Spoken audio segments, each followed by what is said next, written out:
Prashad Gaur, number 10.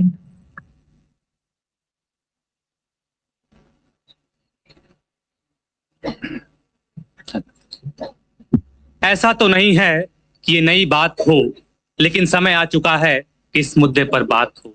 आखिर कब तक हम इसे नकारते और टालते रहेंगे? मैं मानता हूं कि एक राष्ट्र एक चुनाव में थोड़ी मुश्किलें हैं, लेकिन आवश्यकता है कि इन मुश्किलों पर बात हो। मैं बासु प्रसाद गौड़ भगवान बुद्ध की महापरिनिर्वाण स्थली कुशीनगर का प्रतिनिधित्व करते हुए आप सबके सम्मुख एक राष्ट्र एक चुनाव कैसे विकसित भारत में अपना अहम योगदान निभा रहा है, इस विषय पर अपना वक्तव्य प्रकट करने के लिए उपस्थित। महोदय, यदि हम विषय का अर्थ समझे तो एक राष्ट्र एक चुनाव, जिसका तात्पर्य है कि भारत के लोकसभा एवं विधानसभा के चुनाव को एक ही समयावधि में हम कुशलता पूर्वक संपादित करें, और इससे न तो हम मानव संसाधन का कुशलतम प्रयोग कर पाएंगे, अपितु अर्थव्यवस्था में वृद्धि करने के साथ साथ नवीन परियोजनाओं के विकास में समर्थन देंगे।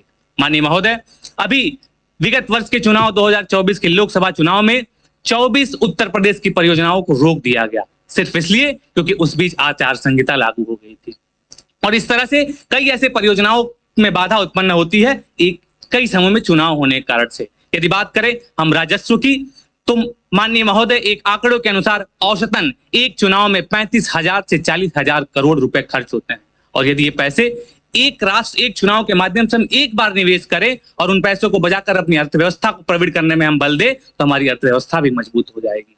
महोदय, माननीय अटल बिहारी वाजपेयी जी ने कहा था कि चुनाव देश की धड़कन होती है, और जब यही धड़कन तेज गति से धड़कने लगे तो वो हृदय रोग में परिवर्तित हो जाती है। और उसी तरह से जब चुनाव भारत में बहुत ज्यादा होने लगेंगी, और ऐसा हमारे शास्त्रों में भी कहा गया है कि अति सर्वत्र वर्जते, यदि किसी भी चीज में हम अति करेंगे, अधिकता लाएंगे, तो उससे हमें ही हानि होगी।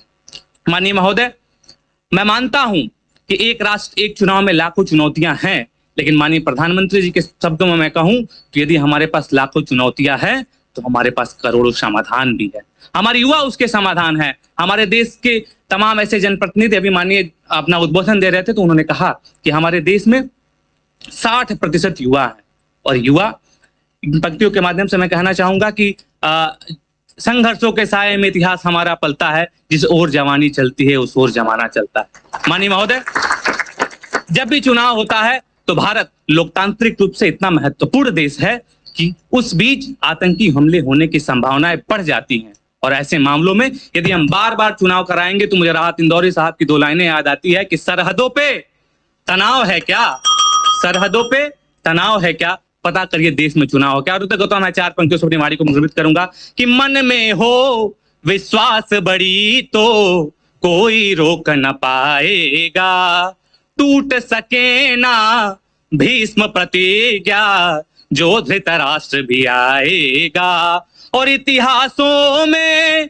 बनकर जीना इतिहासों से सीखा है, विकसित भारत सबसे पहले चाहे जान भी जाएगा, विकसित भारत सबसे पहले चाहे जान भी जाएगा। बहुत बहुत धन्यवाद, बहुत बहुत आभार।